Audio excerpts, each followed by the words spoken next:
En fait, ma fille, quand elle va à l'île de Ré, elle veut pas aller à la plage, elle veut pas voir des copains, elle veut juste faire du vélo dans les marais salants. Ok. Donc on se fait des énormes balades en vélo, elle veut juste faire du vélo. T'as raison, Nina.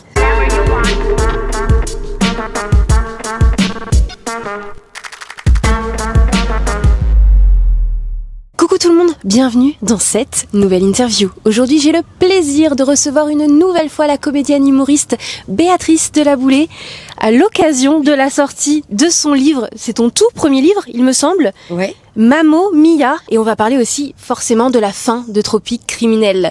Ça va faire des déçus, mais en tout cas c'était déjà 7 belles saisons. Donc tu es là, on est tranquillement, on est au petit matin dans un superbe jardin et on va discuter ensemble. Ah, on est bien.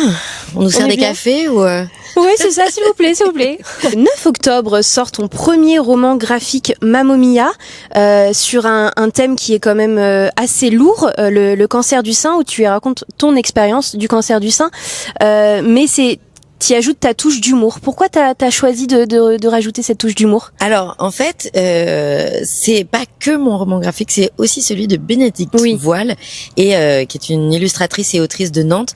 Et en fait, c'est surtout à son initiative, c'est-à-dire que elle a entendu parler de mon histoire à travers un post que j'avais fait et puis à travers le spectacle, et elle a eu envie de traduire ça en images et de faire une espèce de guide qui est à travers le témoignage un encouragement au dépistage. Donc c'est vraiment Bénédicte qui a eu cette initiative et qui m'a embarquée dans cette histoire. Moi j'ai vraiment juste raconté mon histoire et bon voilà, ma façon de le raconter c'est la façon effectivement toujours un peu humoristique, etc. Et je crois que c'est ça qui lui a plu parce qu'elle s'est dit ça permet de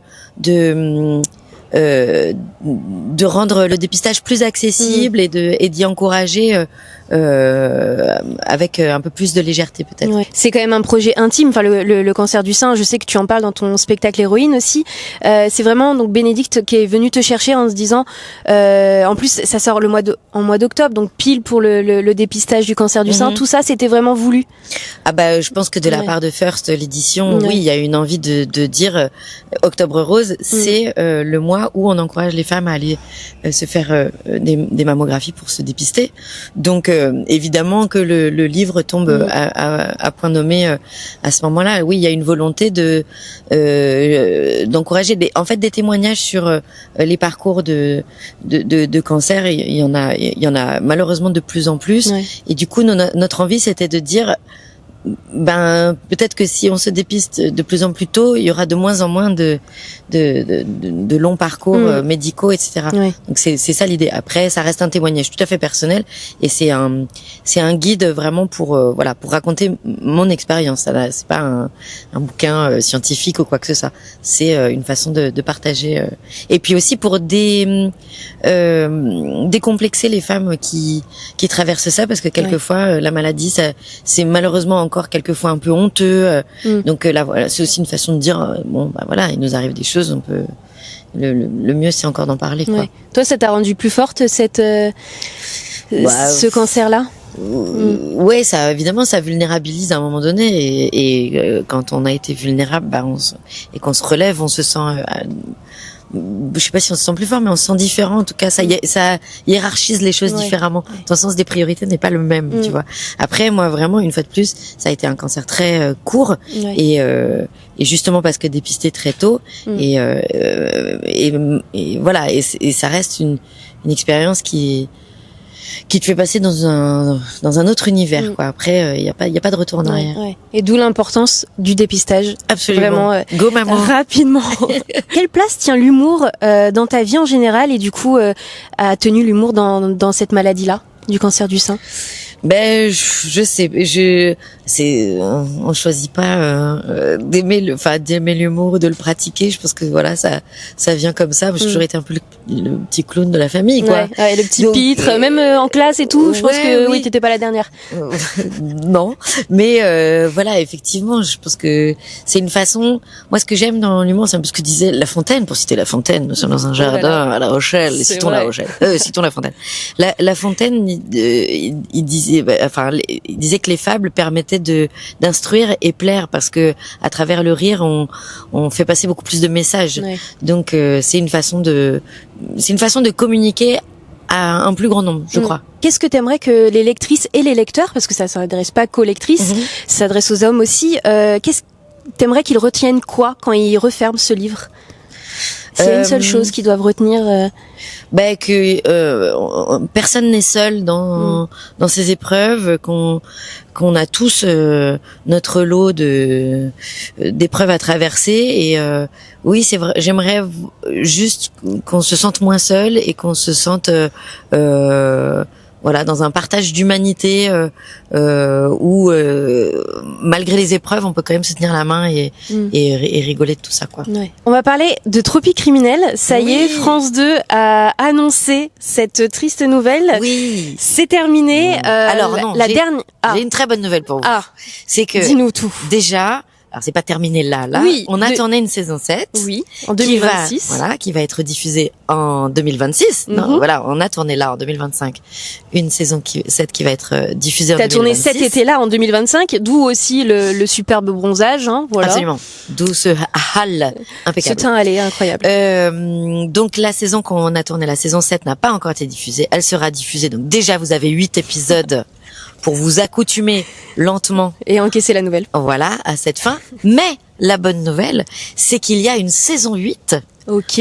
En 4 épisodes que nous allons tourner l'année prochaine. Donc, ça va. D'accord. On est sympa, on vous prévient un peu en avance. Ok. Mais en fait, on a le temps. Il y a encore 12 épisodes à venir. Ouais, donc sur 2 ans. Oui, voilà, donc jusqu'en 2027. Jusqu'en 2027. Tropiques criminels sur France 2. Voilà, exactement. Ok. Puis du replay. Jusqu'à la fin de votre vie pour pouvoir quand même. Il y aura 8 saisons, vous avez quoi faire. Hein, on aura 60 épisodes, je pense que Crivelli, elle est pas prête de s'arrêter, quoi. Non, je reviendrai dans vos rêves également. On veut pas savoir après le reste. Non, ça vous appartient.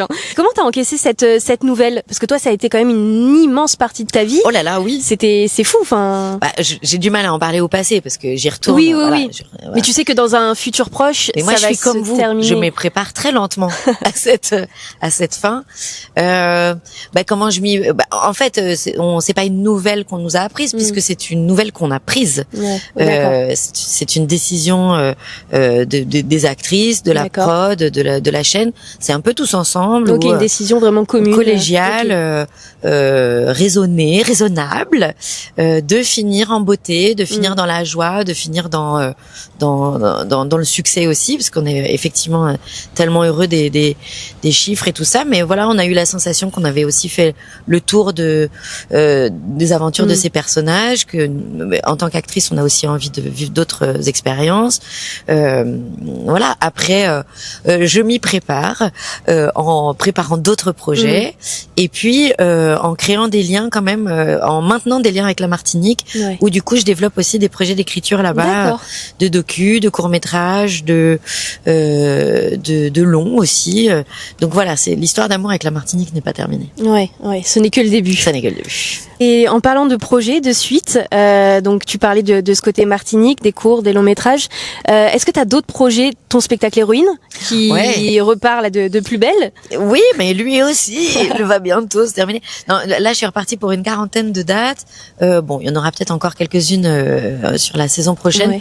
Mais oui, et là, c'est pareil, ça va être la fin. C'est la fin de pas mal de choses pour moi. C'est la fin d'un cycle. C'est la fin juste d'un chapitre. C'est la fin d'un chapitre, mais c'est pour en démarrer un autre derrière. Non, mais voilà, du coup, effectivement, je referme aussi cette parenthèse l'année prochaine avec 2 très belles dates à l'Européen, les 18 et 19 mars, avec une très belle date à Fort-de-France, ma capitale de cœur, le 28 janvier, dans une grande salle qui s'appelle le Grand Carbet. Je suis très heureuse, c'est une 800 places. Ah oui, quand même. Donc, si la Martinique m'écoute, vraiment, venez nombreux au Grand Carbet le 28 janvier, car la salle est immense. Du coup, l'envie de peut-être commencer à réfléchir à en écrire un autre. Parce que j'y ai pris goût à ce One Woman Show. Puis à chaque fois que tu viens à La Rochelle, c'est complet. Hein. Ouais, hier c'était complet, c'était trop sympa. Ce soir c'est complet. Que des complets à La Rochelle. Et en parlant de La Rochelle, c'est quoi ton rapport avec cette ville? Il me semble, si je dis pas de bêtises, que t'es déjà venu sur Île de Ré aussi, qui est juste à côté, en vélo. Enfin, t'as fait l'île de Ré en vélo, quoi. C'est vraiment. Ah oui, le classique. Classique. Non, mais l'île de Ré, j'y vais depuis que je suis toute petite parce que je suis vendéenne. Moi, j'ai grandi pas loin d'ici. Donc, quand j'étais petite, on allait à l'île de Ré en bac. Oui, car j'ai connu. T'as connu le bac, du coup. Moi, j'ai jamais connu. Bientôt 30 ans, mais tu es si jeune. 30 ans, bientôt l'année prochaine, 2026. Et oui, bien sûr, j'ai même vécu à l'île de Ré. Il y a 20 ans, j'ai vécu une année quel à village l'île de Ré, à Rivedoux. Ok. Très attachée à La Rochelle.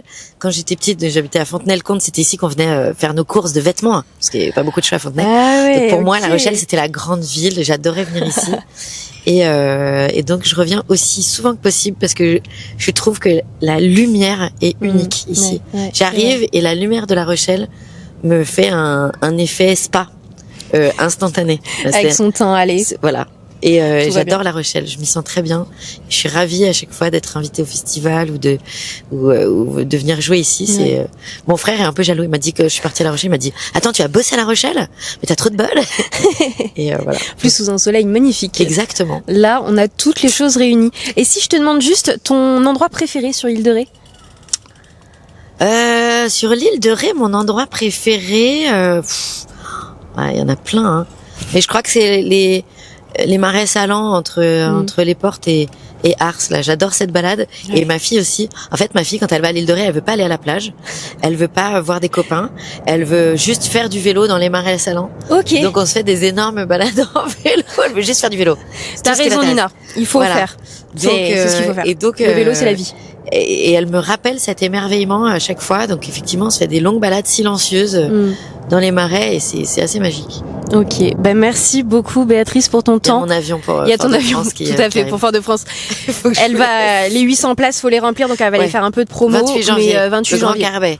On vous le rappelle, on compte sur vous. N'hésitez pas. Mettez des commentaires, hein. Allez la soutenir. Et puis si vous allez rire. Si vous connaissez pas la Martinique, c'est une très bonne occasion d'aller en Martinique pour venir voir Héroïne le 28 janvier au Grand Carbet. En plus, janvier, c'est la bonne période pour la Martinique. C'est à peu près ce temps-là, le 28 janvier. C'est parfait. Tu 27 degrés pour avoir la peau allée, vous revenez en France, vous êtes tout bronzé, c'est parfait. Franchement. Voilà, appelez-moi pour que je vous organise vos vacances. Tu vas peut-être lancer une agence de voyage après. Exactement. Il y a toujours des business. Écrivez l'histoire. On vous embrasse. N'hésitez pas à liker, partager et commenter la vidéo. Allez la suivre sur les réseaux sociaux. Et on vous dit à très vite. Ciao, salut. Salut.